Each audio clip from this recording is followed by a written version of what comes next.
I am T. We are here today with a brand new show brought to you every Thursday from noon to 1 called Dr. Proctor. What does that mean? Proctor, if you look it up in the dictionary, is someone who supervises or who monitors or basically looks over the shoulder of people who are dealing with a particular specialty or particular area.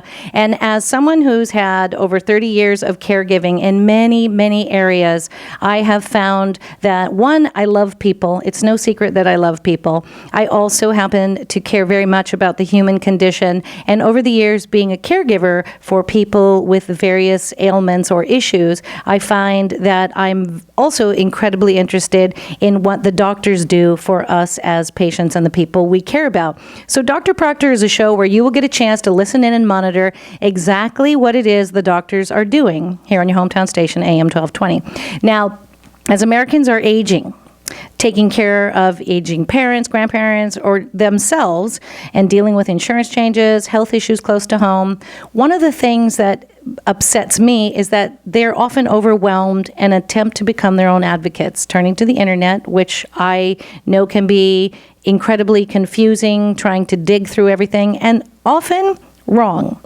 So here at AM 1220 KHTS, your hometown station, we want you to be able to have a friend in the know who can help you out in these various areas.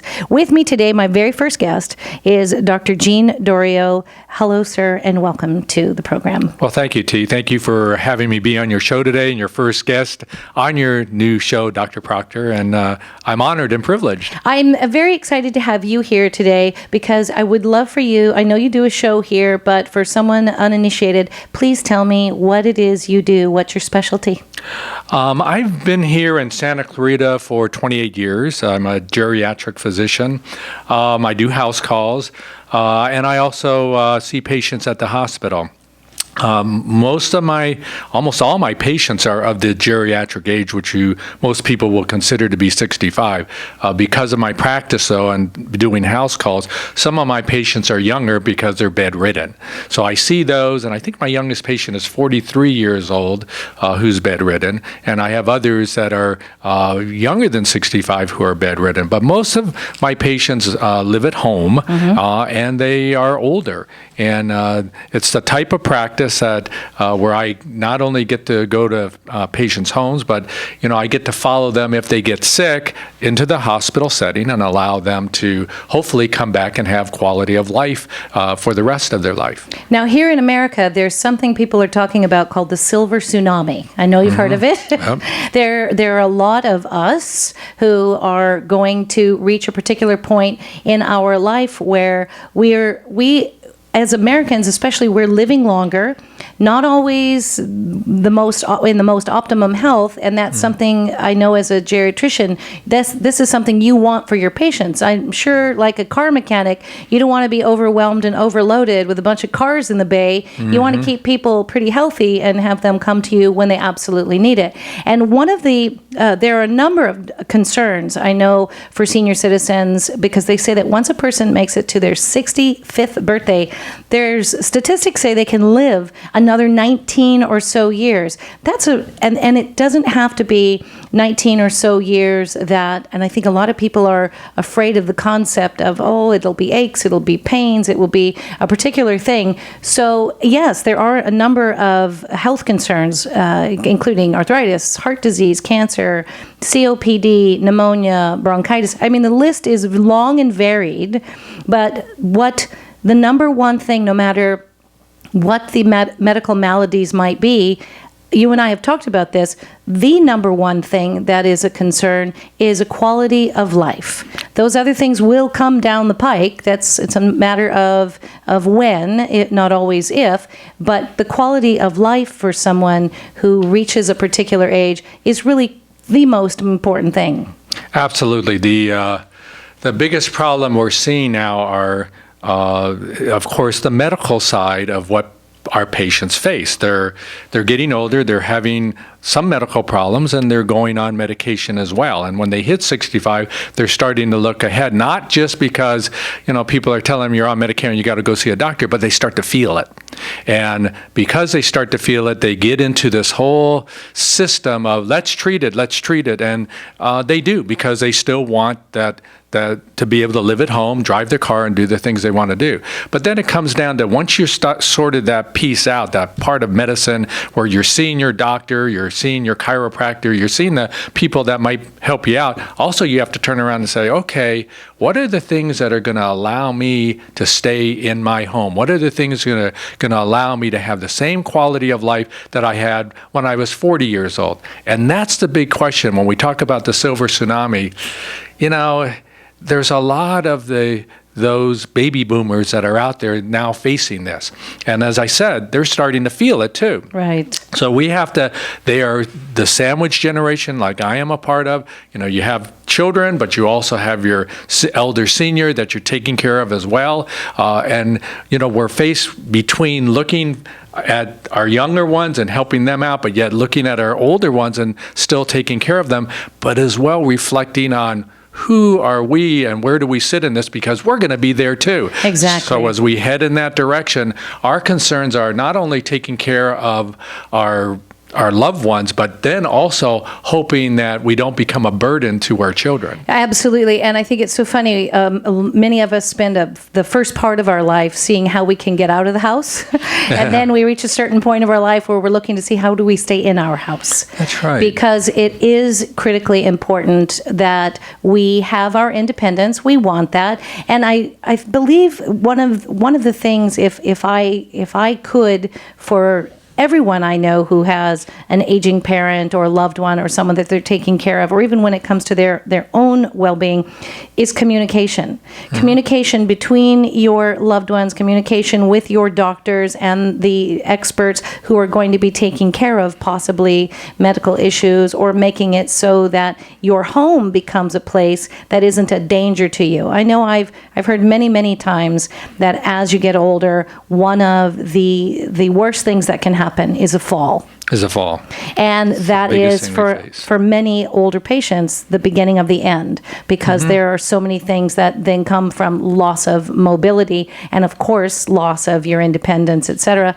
When we start talking about main concerns of seniors and their quality of life, what you were saying, like with the independence, how mobile can they be? Can they walk? Are they in a wheelchair? Are they able to drive? Or do they want to be in their own home? There are some people who maybe don't have the ability to reach out to family members. They live alone. Mm-hmm. And that, to me, becomes the next very, very scary prospect for our senior citizens, because it's a matter of how are they financing their well-being, not just medical care, but just living day to day, and if there are medications involved and the various things. I'm very curious. Again, we're here today with Dr. Proctor. We're talking to Dr. Jean Dorier, whose specialty is geriatrics. If you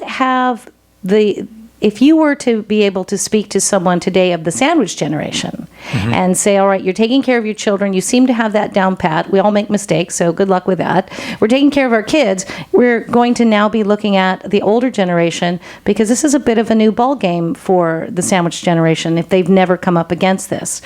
What would be some of the very first advice you would give to someone who's about to be entrusted with the care or the concept of helping your senior citizen patients? Good question. The part goes back to communication, most of this, because the caregivers now, the sandwich generation, they trust the physician and the physician role and the medication to enhance their loved one's quality of life. And that's great, because that's what it's supposed to do. But where we fail in a lot of this is we end up relying only on the physician or the nurses to take care of our loved ones, and that doesn't work. That doesn't work. They're not there. They don't know them as well.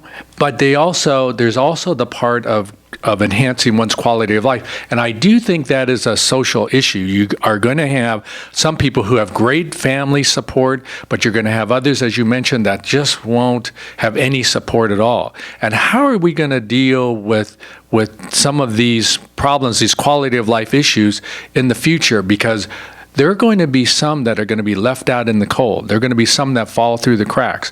How are we going to handle that? And that's a difficult topic that I do not feel that has been faced or even questioned here in Santa Clarita. So I have promoted for several years and even brought it to the city council and the elections that we should have a Department of Aging here in Santa Clarita. And the Department of Aging will be an umbrella where a lot of things can be under, assuring that our seniors, if somebody, for instance, I'm a caregiver or a sandwich person, I can call one number up to the city and they will direct me, they'll triage me to the right area for my loved one so I can do the things that I need to do for them. Now, is there a business model for this elsewhere in other cities, or? Okay, that's a good question, though, because there are Department of Agents in other cities. Right. Here in Southern California, I believe. But not one-stop shopping like you're speaking of?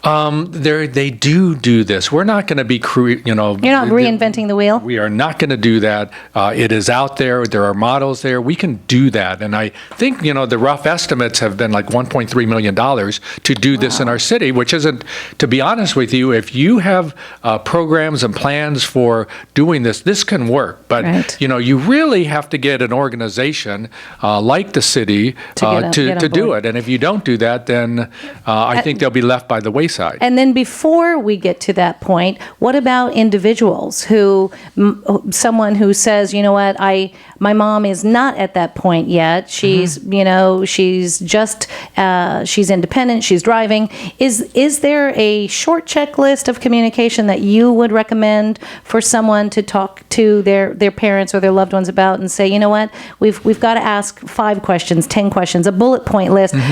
Is there a way you could distill that down to the smaller level in the home? What would be your main points you'd have them ask? And that's a tough question. I think that because we're so individual that, everybody, some people are retractive and don't participate in community. Others are always out there going to the senior center.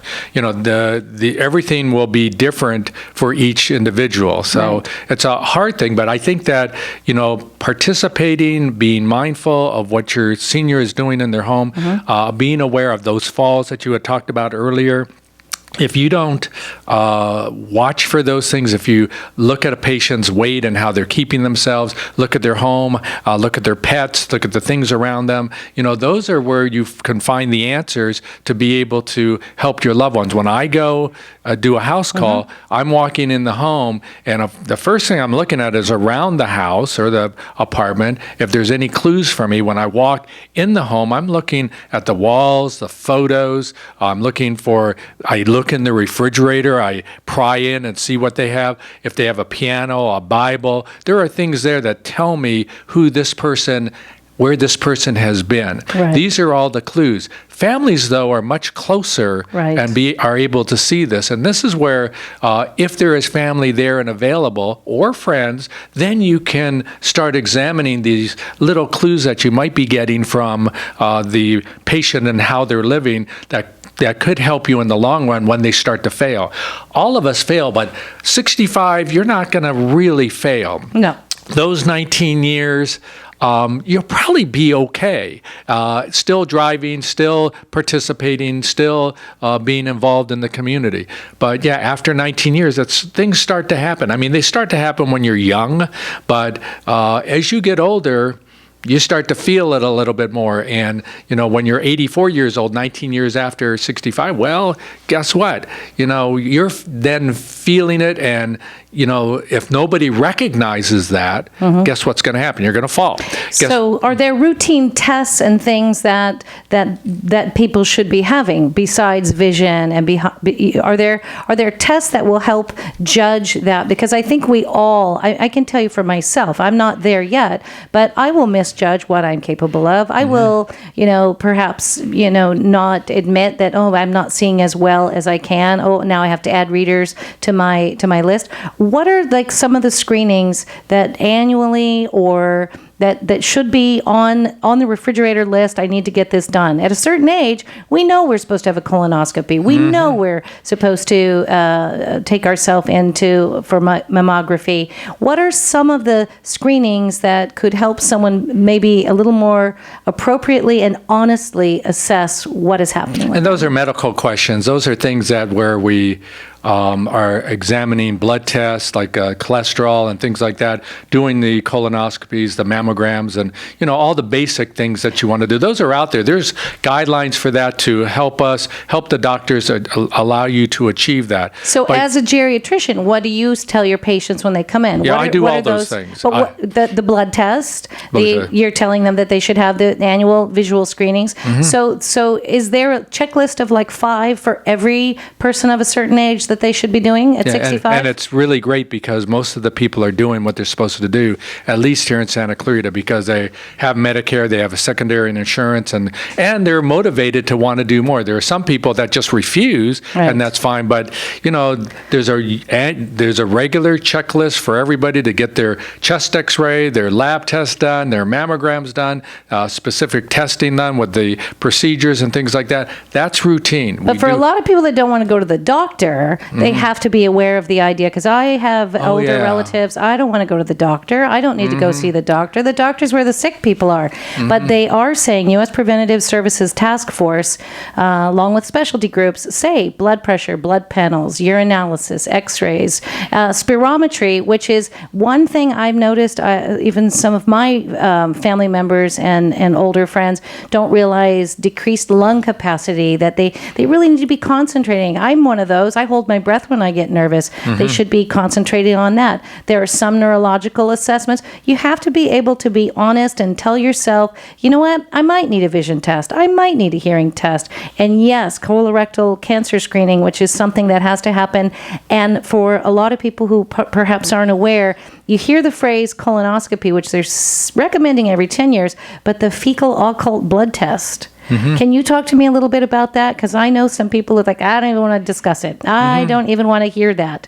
This is a pretty simple test, isn't it? It's a very simple test. And it's not scary. Your doctor gives you some cards, and you reach back into the toilet with like a popsicle stick, and you take your sample out and rub it on the card, and then they put some dye on the backside of it to see if there's blood there. But it's a simple test. It's a very simple test. But a lot of people are afraid of it when they hear it. Hey, I will tell you that we have patients that, and they're usually guys, women usually comply, guys do not, but we have patients that just won't do any of this. So I see the extremes. The people that comply, we're done. It's easy. But there is a small portion of the population that totally refuses fecal blood tests, colonoscopies, anything, and then they get into trouble because of it in the long run. It's in their best interest to do these things. It is, but you know something though, T, you can't convince them. I can't convince them, but part of my issue for being here today is to kind of take away some of the mystifying aspects and frightening parts, so that you can have an honest conversation and say, you know what, these are not the things you need to be afraid of. These are not the things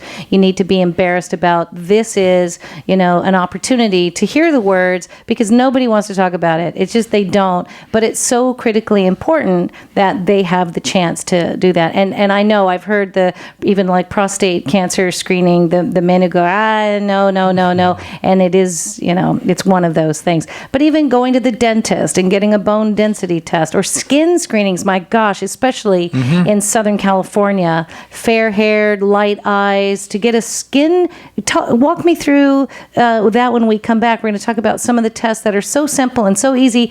And my gosh, vaccinations become an issue at a certain age, and also the flu shot. I know a lot of people resistant to the flu shot. I'm not going to lie to you. I'm going to full disclosure, throw myself under the bus. I've been one of them. What? Flu shot? I don't know. I don't like needles. But you know what? I've seen the flu, and I've seen the hospitals overrun with patients with symptoms, and they're miserable. And the idea that I was talking to a gentleman yesterday about it's better to go out into the rain that's just slightly raining with a great big umbrella and not need it than go out and not have it. And the flu shot is a little bit like that. Exactly. It might not completely protect you, but you're going to hedge your bets by doing that. When we come back, Dr. Proctor, we're here with Dr. Gene Dorio, who's a geriatrics. That's his specialization. We're going to talk a little bit more about what the top geriatric medical concerns are and how we can visit some of that and have some preventative medicine in the way of taking care of not only our loved ones, but even ourselves, the things we should be looking forward to as we move along. This is Dr. Proctor on your hometown station, AM 1220, KHTS.